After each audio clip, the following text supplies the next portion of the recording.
अगर आप भी बीपीएससी टीआरई 4 की तैयारी कर रहे हो तो आप सभी को पता है एग्जाम मार्च में होने की संभावना है और किसी भी प्रतियोगी परीक्षा में सफलता का सबसे बड़ा मंत्र होता है अनुशासन और एक सही रणनीति। तो आज की इस वीडियो में मैं आप सभी के साथ 60 दिनों की एक ऐसी स्टडी प्लान शेयर करने वाली हूँ जो न सिर्फ आपको स्मार्ट स्टडी करना सिखाएगा बल्कि आपकी तैयारी को एक नए लेवल पर लेकर जाएगा। चैनल पे नए हो चैनल को सब्सक्राइब कर लीजिएगा और वीडियो थोड़ा सा भी हेल्पफुल लगे तो वीडियो को एक लाइक जरूर कर दीजिएगा। तो 60 दिनों की स्टडी प्लान पर आने से पहले एक सवाल बहुत जरूरी है, आखिर बार बार मेहनत करने के बावजूद सिलेक्शन क्यों नहीं हो पा रहा? और जिनका सिलेक्शन हुआ है क्या वे सिर्फ पढ़ने में तेज थे या फिर उनके पास कोई स्पेशल रणनीति थी, कोई सही बुक लिस्ट पता थी उनको?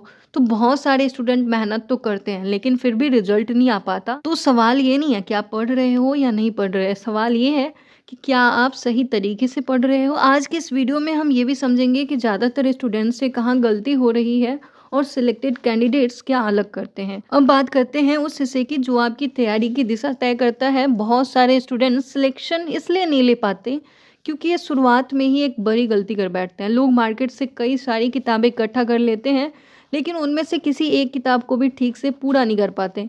किसी दोस्त से पूछते हैं तुम कौन सी बुक पढ़ रहे हो भाई, जो बताया वो खरीद कर ले आए। 60 दिनों के स्ट्रैटेजी बताने से पहले बता दूं आपको क्या करना है। 3 से 4 दिन सिर्फ और सिर्फ एनालिसिस के लिए निकालने हैं। जी हाँ, 3 से 4 दिनों में आपको पढ़ाई शुरू नहीं करनी है और इस वीडियो में हम जीरो लेवल से बात करेंगे कि अगर आप अभी से भी शुरू कर रहे हो तो आपकी रणनीति क्या होनी चाहिए। तो जानबूझकर इन दिनों को पढ़ाई के लिए नहीं बल्कि एनालिसिस के लिए इस्तेमाल करना है। तो अब ध्यान से सुनिए कि इन 3 से 4 दिनों में आपको करना क्या है। आपको बीपीएससी टीआरई के सारे प्रीवियस ईयर क्वेश्चन पेपर अपने सामने रखकर बैठना है, हर एक सब्जेक्ट्स के सवालों को देखना है और ये समझना है कि सवाल किन टॉपिक से पूछे जा रहे हैं, उनका लेवल क्या है और बार बार रिपीट होने वाले टॉपिक्स कौन से हैं। आपको ये भी देखना है कि सवाल सीधे एनसीईआरटी से पूछे जा रहे हैं या फिर घुमा के पूछे जा रहे हैं, कहाँ से पूछे जा रहे हैं। अब बात करें प्रीवियस ईयर आपको देखना कहाँ से है, तो प्रीवियस ईयर की बुक की पीडीएफ हमारे टेलीग्राम चैनल पर उपलब्ध है। टेलीग्राम चैनल ज्वाइन कर लीजिएगा, उसके लिंक इसी वीडियो के कमेंट सेक्शन में है। अब आप ये एनालिसिस ठीक से कर लेते हो ना तो आपकी आधी तैयारी तो वहीं पे पूरी हो जाती है। इसके बाद जब आप पढ़ाई शुरू करते हो तो आप भटके हुए नहीं होते, आपको साफ पता होता है कि क्या पढ़ना है और क्या छोड़ना है। और यही फ़र्क है जो सिलेक्टेड कैंडिडेट जो स्मार्ट वर्क करके पास हुए होते हैं और जो मेहनत करते रहते हैं उनके बीच का फ़र्क यही है। चलिए अब बात कर लेते हैं असली तैयारी की, जहाँ मैं आपको 60 दिनों की जीएस की रणनीति स्टेप बाय स्टेप बताने वाली हूँ ताकि कम समय में आप अपनी तैयारी को सही दिशा में ले जा सको। अब हम बात कर लेते हैं जीएस की बुक लिस्ट की, क्योंकि सही किताब का चुनाव भी उतना ही ज़रूरी है जितना सही तरीके से पढ़ना। तो जीएस में सबसे ज़्यादा क्वेश्चन सभी को पता होगा भारतीय राष्ट्रीय आंदोलन से आते हैं, तो इसकी शुरुआत यहीं से करनी चाहिए। तो सबसे पहले मैं आपको भारतीय राष्ट्रीय आंदोलन के लिए महेश कुमार बर्णवाल की जो बुक आती है, बुक की फोटो मैं आपको नीचे दिखा देती हूँ, ये रही वो बुक। तो महेश कुमार बर्णवाल की ये बुक पढ़नी है। तो इस बुक में जो भारतीय राष्ट्रीय आंदोलन पूरा टॉपिक 30 से 35 पेज में दिया हुआ है, इसलिए ये बहुत ज्यादा टाइम भी नहीं लेती और कॉन्सेप्ट भी आपका क्लियर हो जाएगा। इसके बाद आपको क्या करना है, ऐसा नहीं है कि सिर्फ ये बुक पढ़ लेने से काम चल जाएगा, इसके बाद भी आपको पढ़ना है जो कि मैंने आगे लिख रखा है। इसके बाद आपको क्लास 10th की बुक उठानी है, वहाँ पे आपको मात्र एक चैप्टर भारत में राष्ट्रवाद देखने हैं और फिर एनसीईआरटी कक्षा 12वीं की किताब लेनी है। वहाँ पे आप महात्मा गांधी और राष्ट्रीय आंदोलन ये वाला जो चैप्टर है इसको पढ़ोगे। और भारतीय राष्ट्रीय आंदोलन के लिए एक और चीज़ आपको पढ़नी है, एनसीईआरटी कक्षा 8वीं की किताब। और इसमें ऐसा नहीं है कि आपको पूरे चैप्टर्स पढ़ने हैं, कुछ चयनित 4 से 5 चैप्टर्स ही पढ़ने हैं। अब ये चैप्टर्स की अगर पीडीएफ चाहिए होगी तो वो भी मैं टेलीग्राम चैनल पे नाम के साथ डाल दूंगी, आप देख लेना। तो इतना करने से भारतीय राष्ट्रीय आंदोलन का बेस पूरी तरह से तैयार हो जाता है। और अब जब आपने टॉपिक बुक से कवर कर लिया है और एनसीईआरटी से पढ़ लिया है, इसके बाद अगला स्टेप आता है प्रैक्टिस का। और यहाँ पे आप लूसेंट ऑब्जेक्टिव बुक का इस्तेमाल कर सकते हो। लूसेंट से आप उन्हीं टॉपिक के ऑब्जेक्टिव क्वेश्चंस की प्रैक्टिस करेंगे ताकि ये समझ आ सके कि फैक्चुअल और कॉन्सेप्चुअल क्वेश्चंस कैसे पूछे जाते हैं। इसके साथ साथ आपको प्रीवियस ईयर क्वेश्चंस तो देखने ही हैं और इसके लिए आप घटना चक्र बुक का इस्तेमाल कर सकते हो, क्योंकि वहाँ पर टॉपिक वाइज पीवाईक्यूज अच्छे से मिल जाते हैं। बहुत सारे स्टूडेंट यहाँ पे अटक जाते हैं कि भाई लूसेंट और घटना चक्र से प्रैक्टिस कैसे करें। तो इसी रीजन से हमने एक पेड प्रैक्टिस ग्रुप शुरू किया है। इस ग्रुप में हम पहले टॉपिक देते हैं, फिर उसी टॉपिक पर लूसेंट और घटना चक्र दोनों किताबों से क्विज कराते हैं। एक दिन पहले टॉपिक दी जाती है और फिर रात में 9 बजे इसकी क्विज होती है। अभी इस ग्रुप में काफ़ी स्टूडेंट जुड़ चुके हैं और रेगुलर प्रैक्टिस भी कर रहे हैं। तो अगर आप इस पेड प्रैक्टिस ग्रुप से जुड़ना चाहते हो तो इसकी पूरी जानकारी, फीस कितनी है और पेमेंट कैसे करनी है, ये सारी डिटेल्स आपको हमारे टेलीग्राम चैनल पर मिल जाएगी।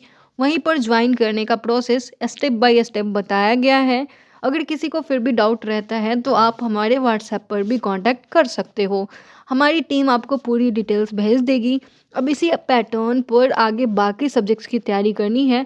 जैसे मैंने आगे ज्योग्राफी की भी बता रखी है कि ज्योग्राफी की हमारी रणनीति क्या होनी चाहिए। तो फ्रेंड्स, ज्योग्राफी के लिए मैं आपको सजेस्ट करूंगी आप 6-7 भी पढ़ो, लेकिन अगर आपका बेस मजबूत है तो आप ऐसा कर सकते हो, सिर्फ और सिर्फ ज्योग्राफी के लिए एनसीईआरटी को फॉलो करनी है और यहाँ पे आप क्लास 8, 9 और 10th की एनसीईआरटी को पढ़ोगे, साथ में एससीईआरटी को भी पढ़ोगे और साथ में बीपीएससी टीआरई के प्रीवियस ईयर क्वेश्चन सॉल्व करने हैं।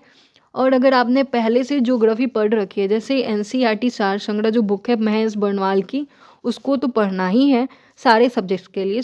चाहे आप भारतीय राष्ट्रीय आंदोलन कर रहे हो, ज्योग्राफी कर रहे हो, पॉलिटी कर रहे हो, साइंस कर रहे हो। साइंस तो चलो नहीं, साइंस का आगे मैं बताऊंगी, तो उससे भी पढ़ने और एनसीईआरटी पढ़ने हैं। तो मैं यहाँ पे थी ना कि अगर आपने पहले ज्योग्राफी पढ़ रखी है तो नए नोट्स बनाने की ज़रूरत नहीं है, सिर्फ रिवीजन और प्रैक्टिस पर फोकस रखिए। के लिए भी आप वही करोगे, पहले यहाँ से टॉपिक वाइज पढ़ोगे और फिर लूसेंट से क्विज लगाओगे। घटना चक्र से प्रीवियस ईयर क्वेश्चन की प्रैक्टिस करोगे। घटना चक्र और लूसेंट ऑल सब्जेक्ट्स की क्विज चल रही है हमारे टेलीग्राम पे, वहाँ भी आप जुड़ सकते हो। सेम अगर पॉलिटी की बात करें तो आगे बात करेंगे, पहले जो है वो हम बात कर लेते हैं साइंस की। तो साइंस का क्या होता है, कुछ लोगों का सब्जेक्ट नहीं होता साइंस, तो आप ऐसा कर सकते हो 6 से पढ़ लो, क्योंकि आपका बेस उतना अच्छा होगा नहीं। लेकिन जिनका बेस मजबूत है वो सिर्फ और सिर्फ अगर एनसीईआरटी 9th 10th भी कर लेते हैं प्लस प्रीवियस ईयर क्वेश्चंस, तो आराम से अच्छे मार्क्स आ जाएंगे साइंस में। तो अब अगर बात करें मैथ की, तो मैथ के लिए जो जनरल सब्जेक्ट होते हैं जो 8 नंबर के पूछे जाते हैं, और मैथ अगर आपका सब्जेक्ट नहीं है तो आप प्रीवियस ईयर क्वेश्चन करके भी घटना चक्र से कर लो या फिर कहीं से कर लो। बीपीएससी पूर्वावलोकन करके एक बुक आती है, आप वहाँ से भी कर सकते हो, अच्छा स्कोर कर लोगे। अब अगर इसकी प्लेलिस्ट की बात करें तो आप यूट्यूब पे आदित्य रंजन सर की क्लासेस देख सकते हो, या फिर आपको टेलीग्राम पे आदित्य रंजन सर की पूरी बैच चाहिए होगी, फ्री में वो आपको मैं प्रोवाइड कर दूंगी इनकी प्लेलिस्ट आदित्य रंजन सर की। अब बचता है करंट अफेयर्स। तो करंट अफेयर्स की अगर बात करें ना तो आप यूट्यूब से देख सकते हो किनका, कुमार गौरव सर की जो डेली लाइव चलती है सुबह 6:30 बजे, इसको देख सकते हो। साथ में इनकी एक मंथली मैगजीन भी आती है, आप उसको भी देख सकते हो। और जल्द ही हम करंट अफेयर्स की जो है वो स्पीडी पब्लिकेशन से मंथली क्विज भी स्टार्ट करने वाले हैं। तो स्पीडी पब्लिकेशन तो आपको देखना है। अगर आप इसके क्विज करना चाहते हो तो बहुत ही जल्द 25 दिसंबर के बाद से हम करंट अफेयर्स की भी क्विज स्टार्ट करेंगे। अब हम बात कर ले पॉलिटी की, तो पॉलिटी से आपने नोटिस करा होगा, पहले आप जब प्रीवियस ईयर क्वेश्चंस देखोगे कहाँ से क्वेश्चंस पूछे जा रहे हैं, तो इसके लिए आपको क्लास 6, 7, 8 एनसीईआरटी तो नहीं पढ़नी है, उसमें उतना कंटेंट नहीं है। अगर आप सिर्फ बीपीएससी पूर्वावलोकन प्लस एनसीईआरटी सार संग्रह भी अच्छे से कर लेते हो तो इतना काफ़ी होगा। प्लस आप लूसेंट, ऑब्जेक्टिव और फिर घटना चक्र से प्रैक्टिस कर ही रहे हो प्रीवियस ईयर क्वेश्चंस, तो पॉलिटी के लिए इतना काफ़ी होगा। अगर आपका ये सब्जेक्ट नहीं है पॉलिटी, तब की बात कर रही हूँ, पीआरटी की बात कर रही हूँ मैं। तो आज की वीडियो में बस मुझे इतना ही शेयर करना था। तो अगर पसंद आई हो, थोड़ा सा भी हेल्पफुल लगा हो तो वीडियो को लाइक कर दीजिएगा, टेलीग्राम चैनल ज्वाइन कर लीजिए, इस चैनल को सब्सक्राइब कर लीजिए। मिलते हैं अगली वीडियो में, तब तक के लिए ख्याल रखिए, पढ़ते रहिए, बढ़ते रहिए।